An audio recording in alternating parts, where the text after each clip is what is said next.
Yahoo! Hello, hello, hello mga masters and mga ka-G! Good morning, good morning, good morning, good morning po sa inyong lahat dyan sa Pilipinas at sa buong Asian countries. At kung saan man kayong lupalop ng ating daigdig, ay hayaan niyo muna kami ni G, the Green Girly Kitty Patuti Iguana, na batiin po kayo ng good morning, good noon, good afternoon, at good evening at good night na po sa mga ready nang matulog. At syempre, Happy New Year sa inyong lahat dyan. At i-welcome po natin ang 2025 ng bagong format ng ating lecture. At syempre, ayun po, welcome po sa ating G and Daddy Health and Lifestyle Tips. Ngayon po ay didiscuss po tayo ng 13 healthy habits to start today.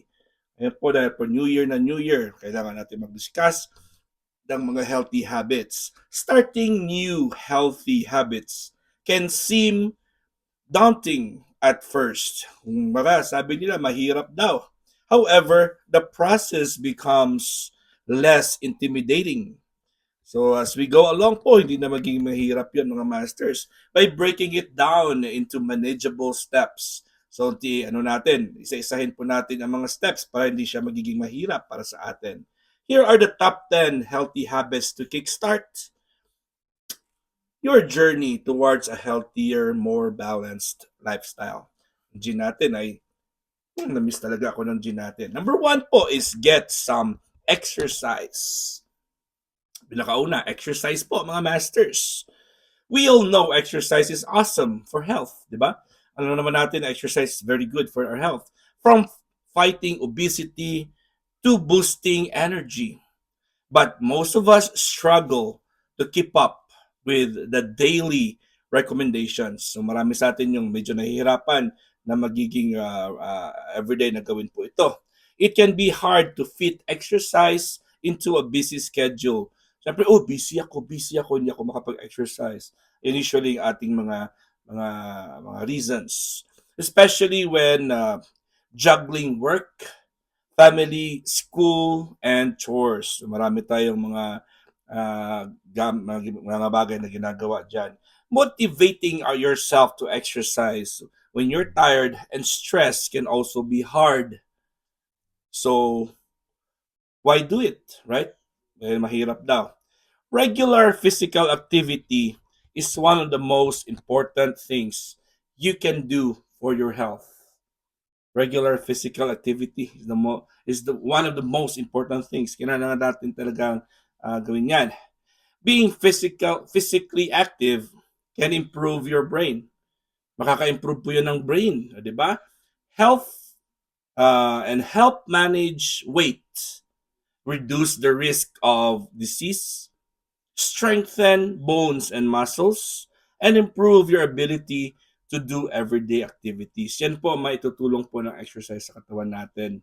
Okay? Exercise can also boost energy and mood. Grabe yung tulong po ng exercise po sa ating energy at sa ating mood. A great place to start is with a walk. Walk lang po, lakad-lakad, walk. Regular walking is a simple yet effective habit with numerous benefits for physical and mental health.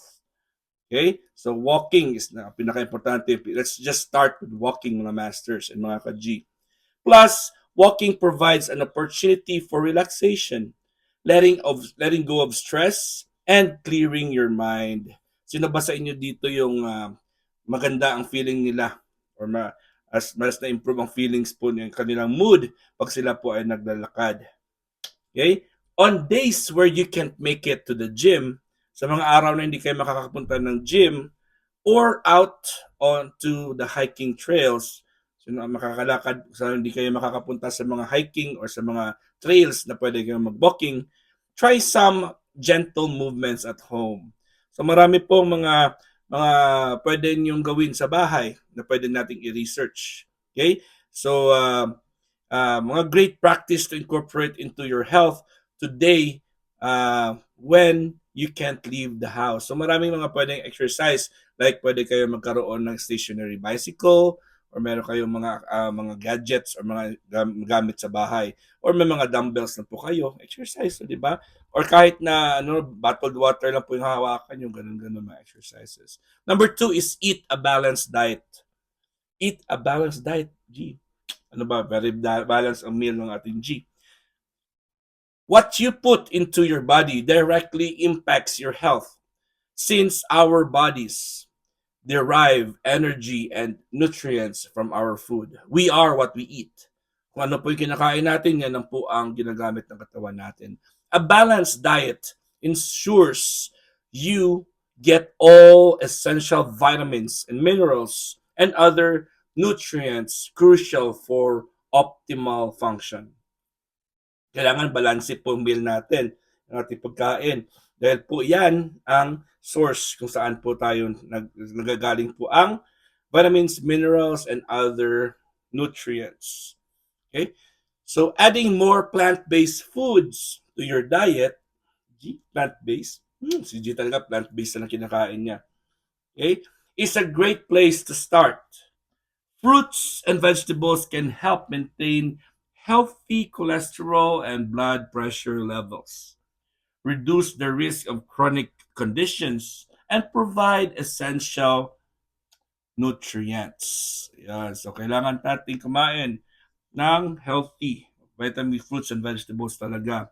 Focus on whole foods, colorful vegetables, lean proteins, whole grains, and healthy fats. Remember to moderate processed foods.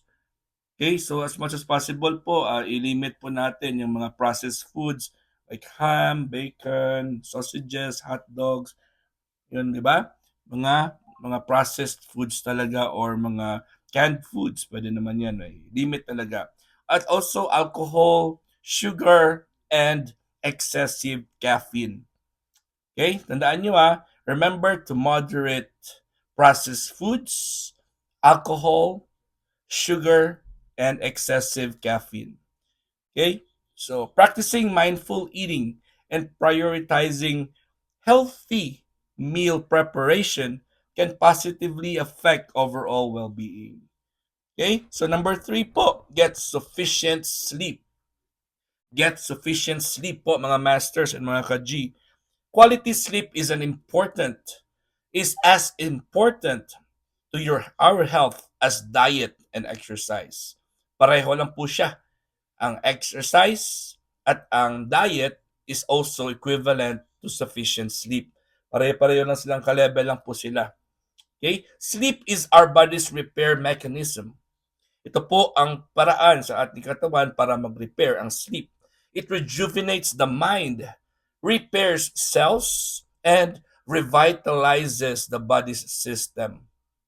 Okay, mga masters, not to mention how much happier we feel when we had a good sleep.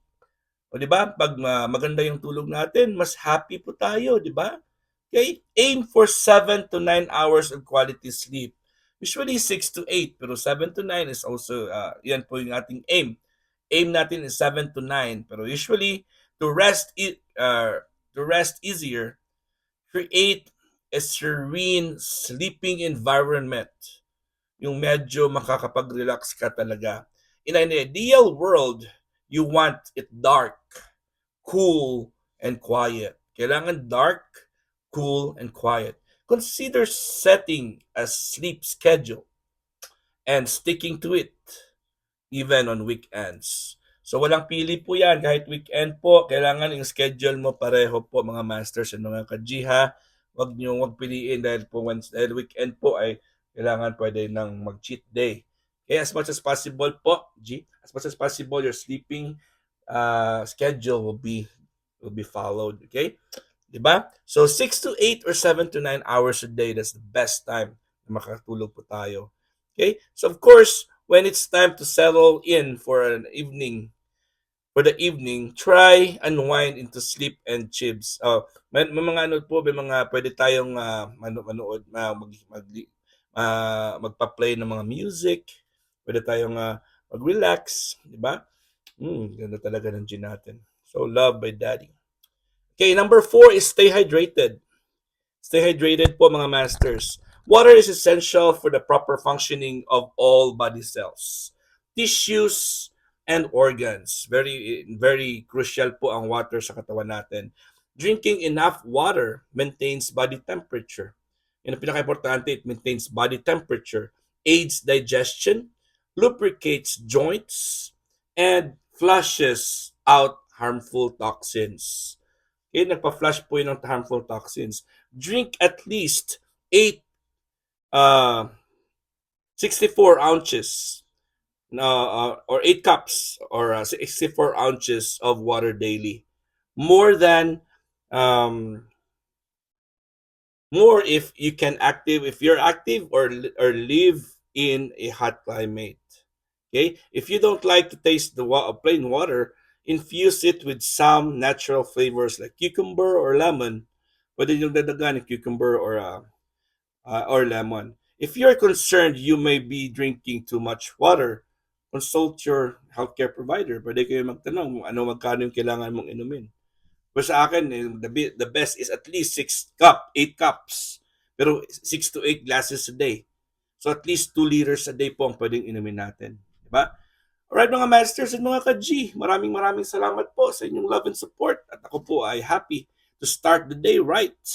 And I hope marami pa tayong i-discuss. 4 pa lang na-discuss natin. At I hope to see you bukas po. Meron na naman tayong Premier Marathon. Bukas, Premier Marathon. Premier Marathon na po tayo. Okay? At kita-kits tayo, mga masters and mga ka-G. And of course, maraming salamat. And this is your one and only Master Worm, G, the green girly cutie patootie iguana. Happy New Year from my family to yours and from Bay Kulitan. God is great. Yahoo!